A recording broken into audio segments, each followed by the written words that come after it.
William Arnold knows your brother, Rich Tate. Told me what a great guy you are.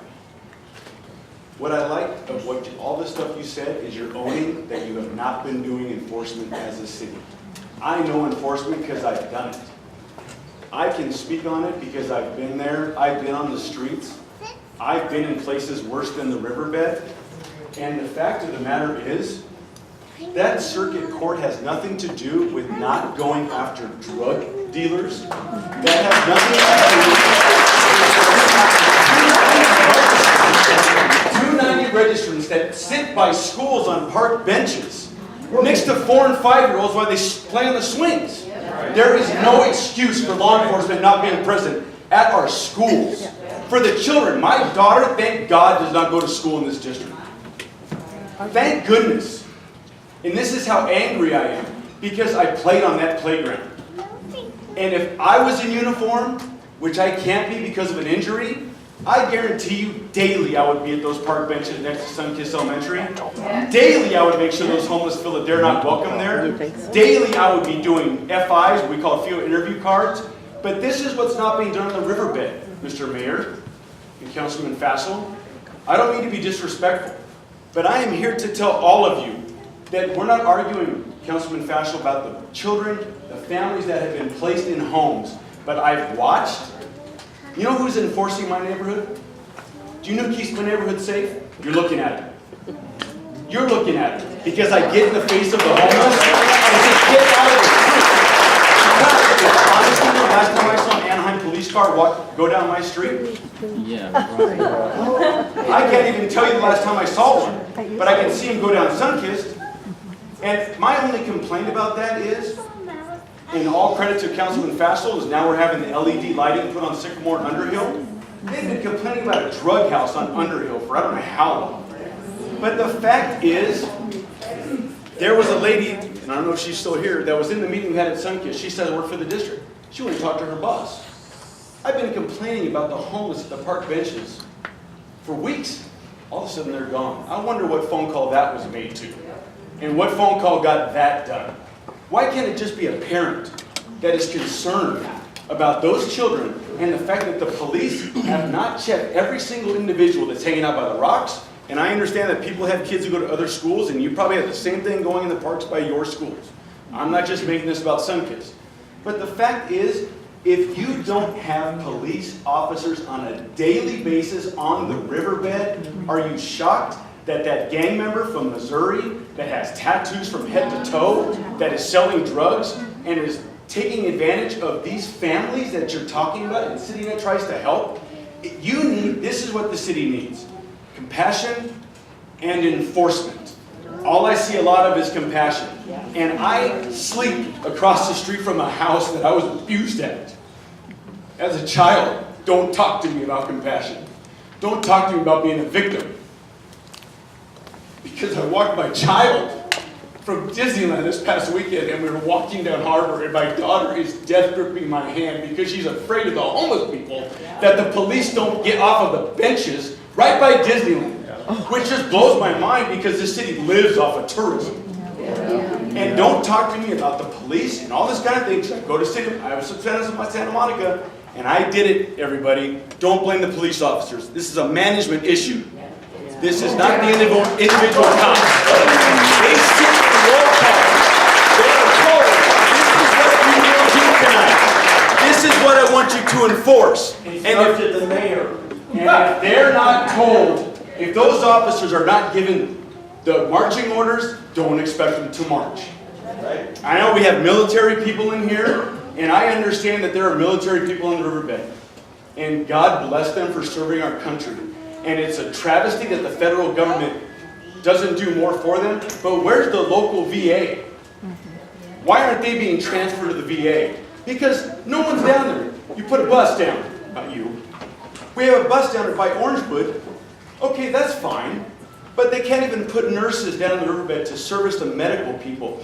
It is almost better to be homeless in Anaheim than pay the high taxes that we pay. I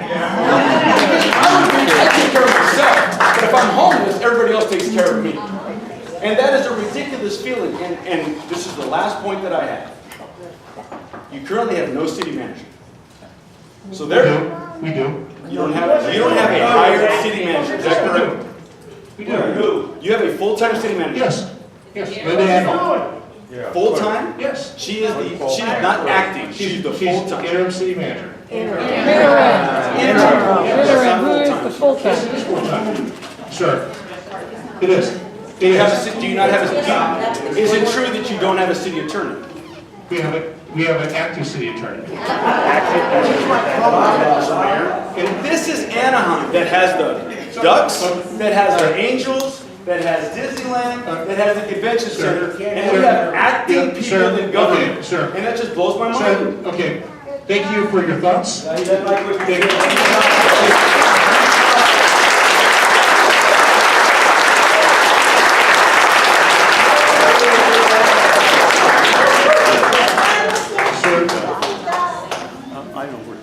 I'm sorry about your incident.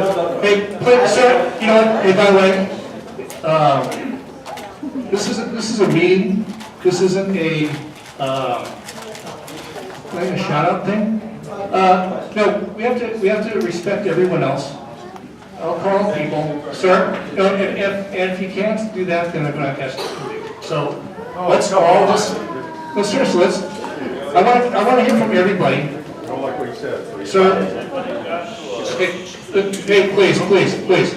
Oh, God. We want to find out what the problem is. We want to get ideas. We want to Where get do the you solutions. live? Sir, Anaheim Hills? I will. Sir, let me just say, thank you for that.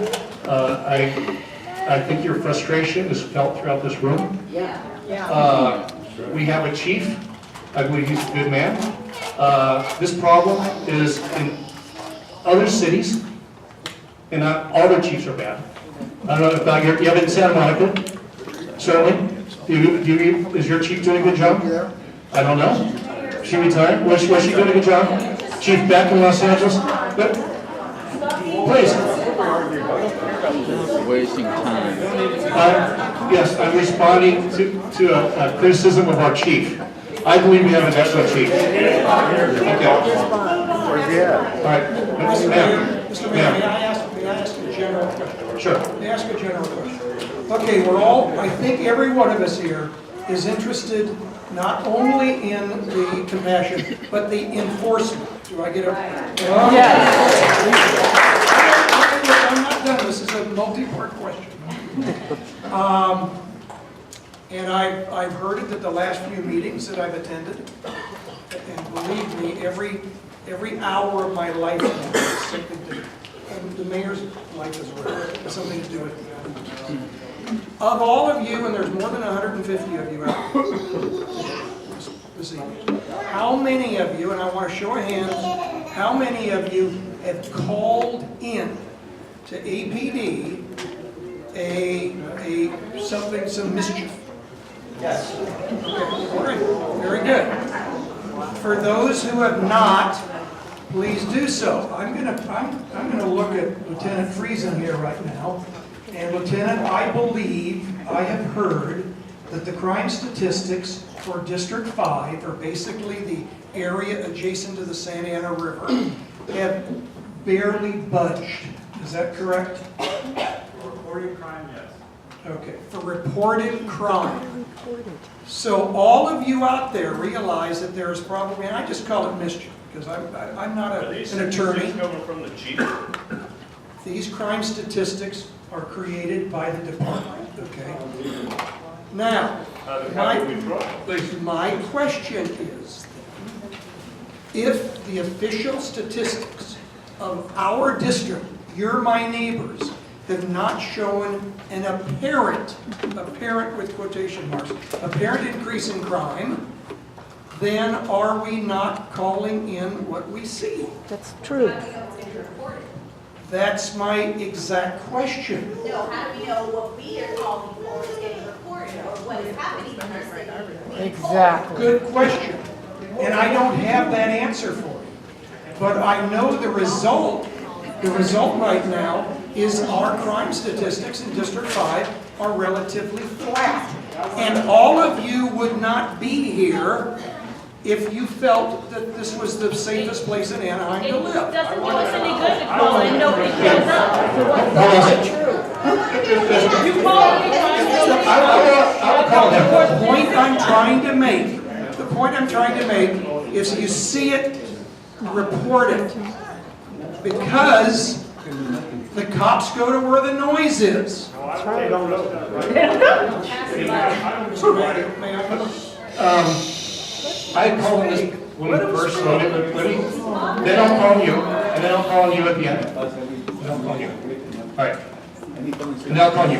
I'm going to be very brief. I'm an educator, I'm a musician, and I believe I'm a compassionate person, but I also feel that we need a solution to this problem. I think the homeless need to be identified. Now, we all know what they look like. We all know where they are. I think we need to know who they are. They need some kind of, we all have identification. We all have social security. Those little kids that were homeless and those people that were homeless were born with a social security number. We need to know who they are. We need to know where they came from. We need to know their situation. We could go at this in a compassionate way to find out who they are and why they're there.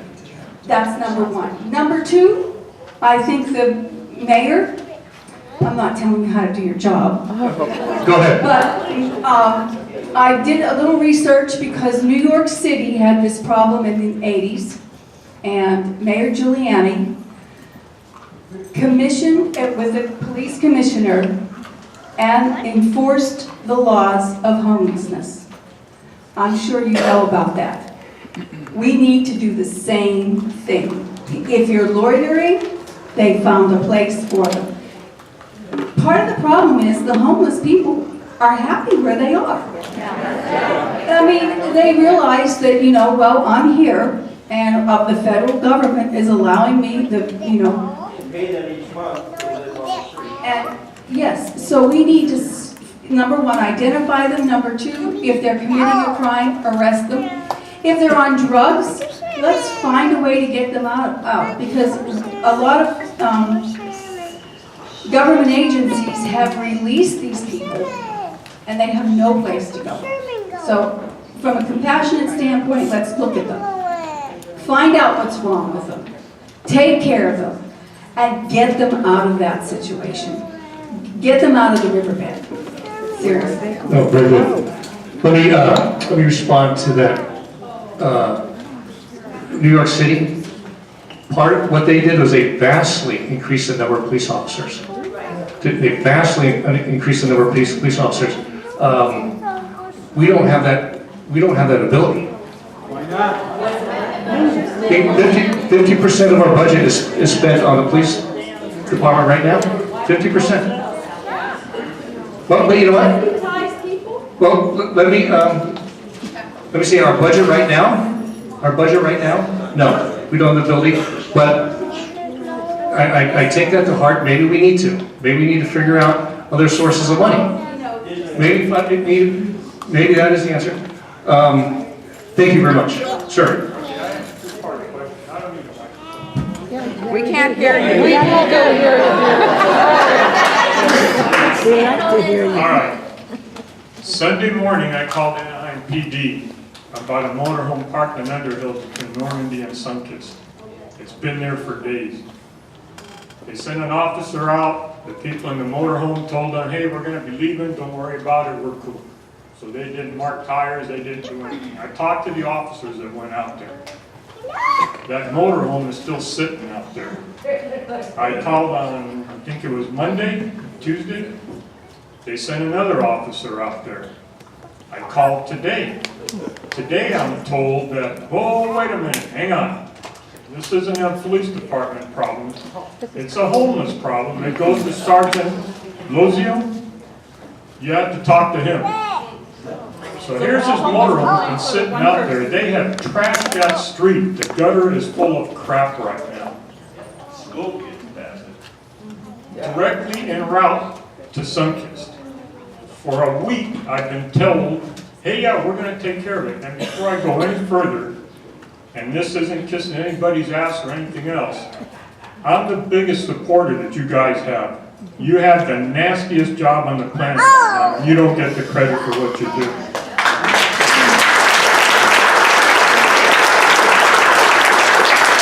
I also firmly believe that your hands are tied behind your backs with 14 cents of handcuffs on you.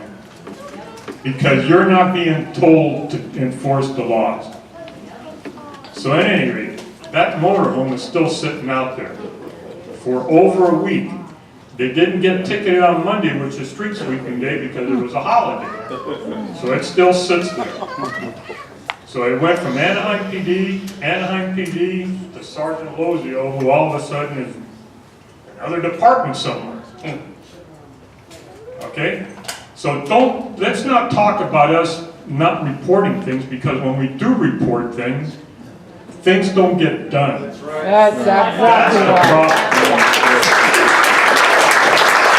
The other thing I want to ask you about is when the American Communist Liberty Lawyers Union gets involved in things and they pass all these laws to let all these people out of jail and everything else, there is supposed to be money sent down to the local levels to help these people with all their issues. We're a kinder, gentler nation now. That money supposedly went to the county and it stopped. So two parts. Did that money go to the county, yes or no? We don't know. I think the answer to that is yes. I think you're right. Okay? Now, did that money go from the county to the city? I think the answer to that is no. So, you guys, I should say we, are the 900-pound animal in the room right now. We're the biggest city in the county, I think. We're probably the most powerful city in the county. So if the county is holding money up by law that should be going to us, why don't you put your lawyers on it and sue the county and get the money that's coming to us?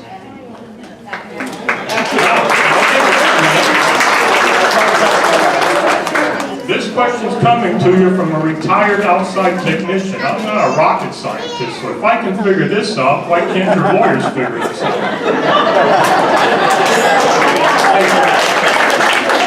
You know what? Maybe not a bad idea. Maybe not a bad idea. But are you going to do it? No,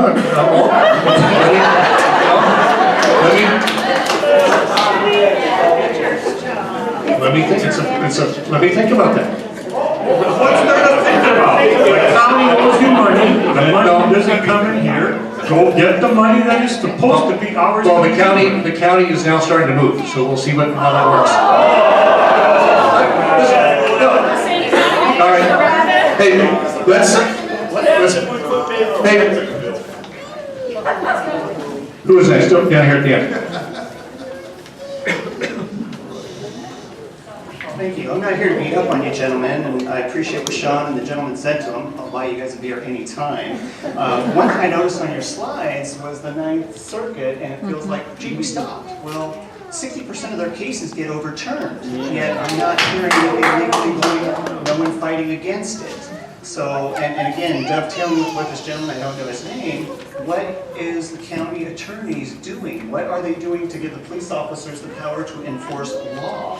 And why isn't anything happening? And then going into the compassion side, and this is just, I want you gentlemen to think about something for a moment. And I'm all for being compassionate, love your fellow man and everything, but you're talking about building a few more beds. Well, you build a few more beds, and more people will show up. Betty Ford, I've dealt with drug addicts, I've had salespeople, I've driven out to Betty Ford and put them in and entered them in and given them $25,000 to fix this person. And I've also come to learn that 70 to 80% of people that enter into detox, drug, Al-Anon, everything is a failure. It's multiples. So when you tell me we got 800 people, how many really are staying off drugs and everything else? What I'm saying is, guys, I hear the compassion speech, but I think the focus is on the minimum. When you should start being a little tougher, and again, Be the 800-pound gorilla in the room. It's a big city, you know? Why are we just stopping and not doing the darn thing? Oh, the Ninth Circuit said something. Why not defy the Ninth Circuit? Oh, we can't. Yes, you can. No, we can't. Yes, you can. That'd be, well, sir, Let me ask you, what's the fear? I want to hear you. Go ahead, no, let me finish. Go ahead. No, I want to hear you. What is the fear? Because I took on the third largest law firm in the country 3 years ago. No one said I could do it. Superior Court said I didn't have a chance. And I beat them. And I was just a little guy. And I stood up and I said, enough's enough. And what's wrong with going to court? What's wrong with having the Ninth Circuit or another federal court come and say, Anna, what you're doing is wrong? Why not engage at a higher level than in a room and talk about what's going on?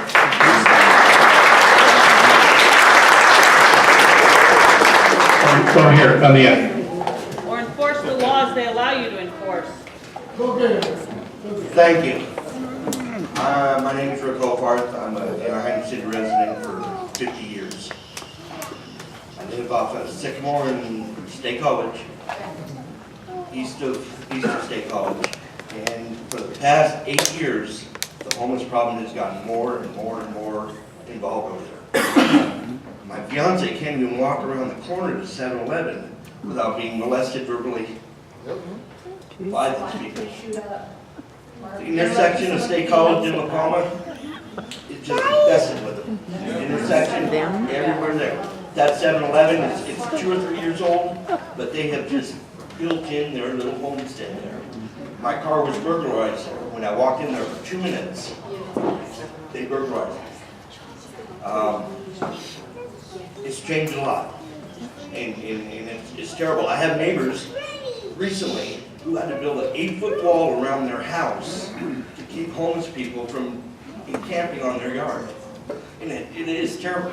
Now all they did was put up a wall for probably graffiti for these other idiots who come around to do it. And I have a question. Please. I hear something about homeless being bussed in here from different counties. I've heard that for 2 years. Other states, other counties. Is that true? Do we know about that? It's true.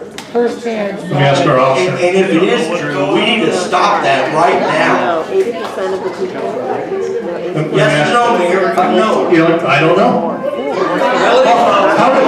How would you know? How would anyone, does anyone here know? Let me ask you. Has anyone seen it happen? Not necessarily the riverbed. Do you have pictures? But it's been oyster residents. I'd like to hear about that. Seen it happen. Hold on. I stopped at things that I talk to people.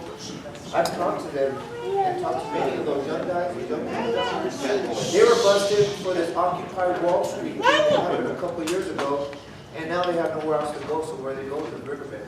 A lot of those people are from Occupy Wall Street who were busted from other states. I mean, down in Wisconsin, Colorado, a bunch of different kids.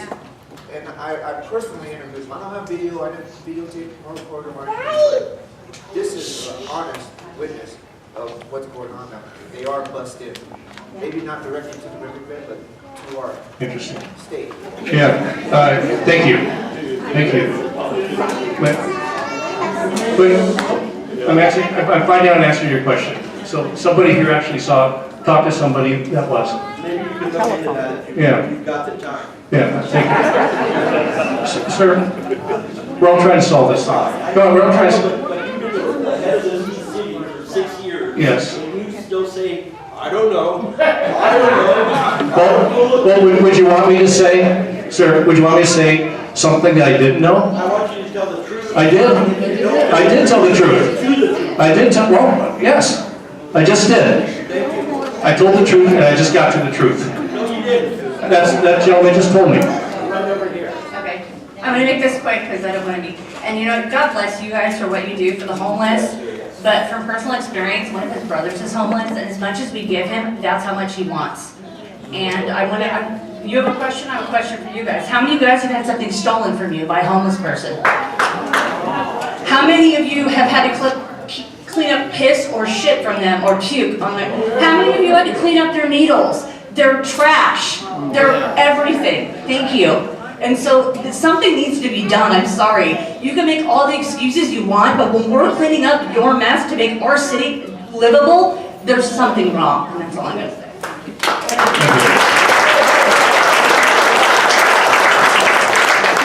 Mr. Mayor, I'm Sarah, Kevin's wife, and I just want to say that I think that there is, like, distinguish between the homeless as far as the crime and people that actually want to be helped. Because I've been on both sides where I was at Trader Joe's up at the Village of Orange, and I will give the shirt off my back, I will give them food, and I handed granola bars, water, everything that was thrown back at me. They don't want help, okay? And they literally threw the food back and said, I don't want that. And I refuse to give money to any homeless person to basically enable them to spend money on drugs and alcohol. There's just no way. And also, when I was at home a couple of months ago, we referred to her as the Carl's Jr. lady. I heard somebody talking outside, and I was like, what is this? And she's sitting on our front porch bench, burning holes with her cigarettes, urinating all over the porch, destroying property. Now, I have a problem with that because it's a safety issue. And I don't want kids to grow up with that either. So to me, there's a difference between being compassionate and enabling somebody to live this lifestyle. If someone's throwing food at me, they don't want help. They want money. And it's like, I get up every day, I work 2 jobs. I was born and raised in Cleveland, which used to be one of the poorest cities in the United States. And it's like, people want help or they don't. And it's, again, one thing to sit there and enable somebody to have this lifestyle. And it needs to be separated. There is homeless, and then there's people that don't want the help. And I don't have a solution, but when I sit there and my personal property is destroyed, it makes me want to move. I've lived out here 9 years, and when people refer to Anna crime, it's like, come on now, and it's not worth it. And I did actually call the police, and I have family members that are in the police force, so I respect that. But, there is nothing being done about it. And that homeless lady kept showing up. So it's like, I understand there's a lot going on in the city, but what do you do about that? Just hope that she's not going to destroy something else? And we had to throw away our $400, piece of furniture because it was urinated on, and I don't want to provide a place on my front porch for the homeless to live. Civil policing. So, thank you. Thank you.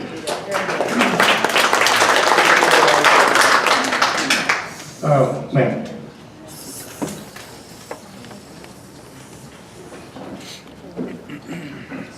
Hello, my name is Shannon. I actually live in 92805. I live off of North and Harbor, and our neighborhood is overrun.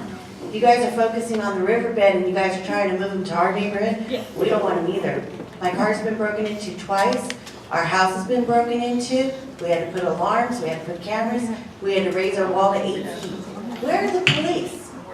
Has anybody here ever been to 7-Eleven on the corner of La Palma and Harbor? Yeah.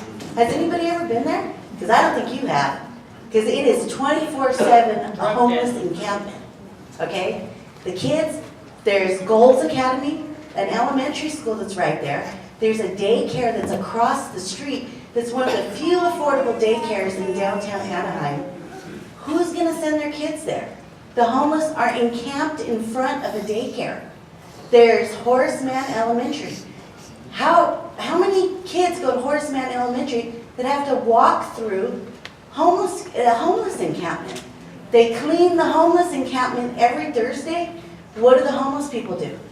They move all their belongings to Harbor Boulevard, and the kids walk through that. It's unacceptable. Where are the police? I seldom, if ever, have seen a police come through my neighborhood. Ever. We used to worry about gangs. No one's scared of gangs, I'll tell you that. They're scared of the homeless. There's so many mentally ill, they're peeing in front of Carl's Jr. Forget about going to Starbucks. It is a joke.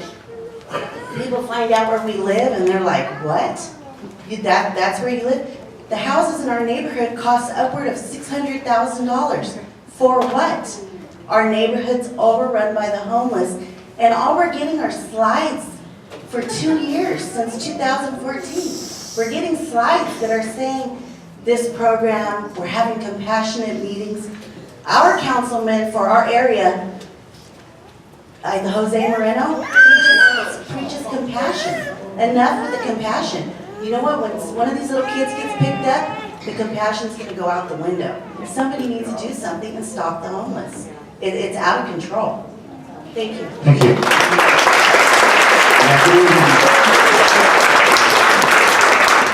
Hello, hello. Next time we go, we know what we need to do.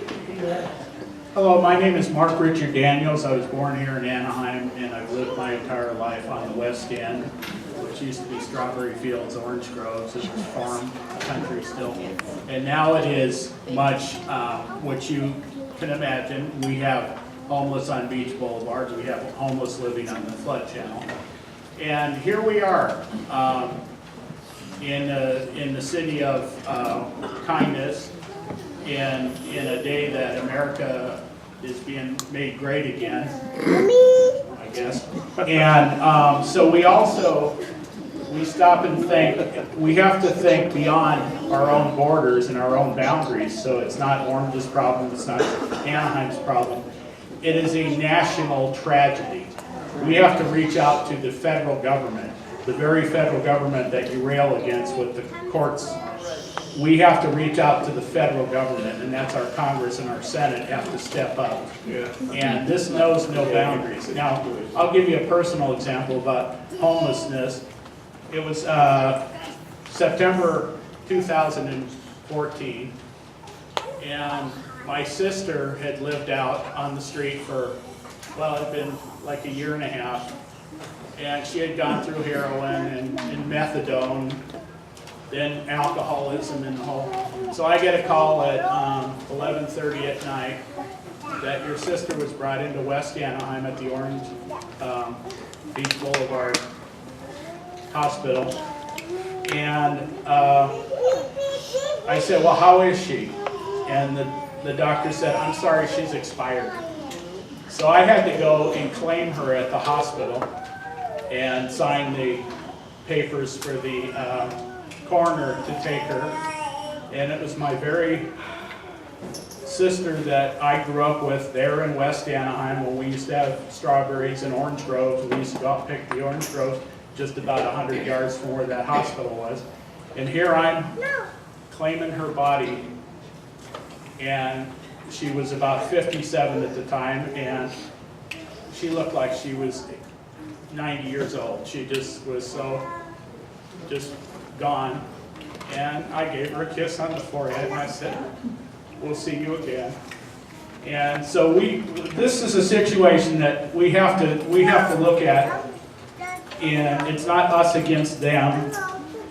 We have to reach out, and I know it's very frustrating because I've been through this personally with helping somebody that does not want to be helped. So that's like, you know, you're right there. I'm like here to you, and you're not hearing me. You're not.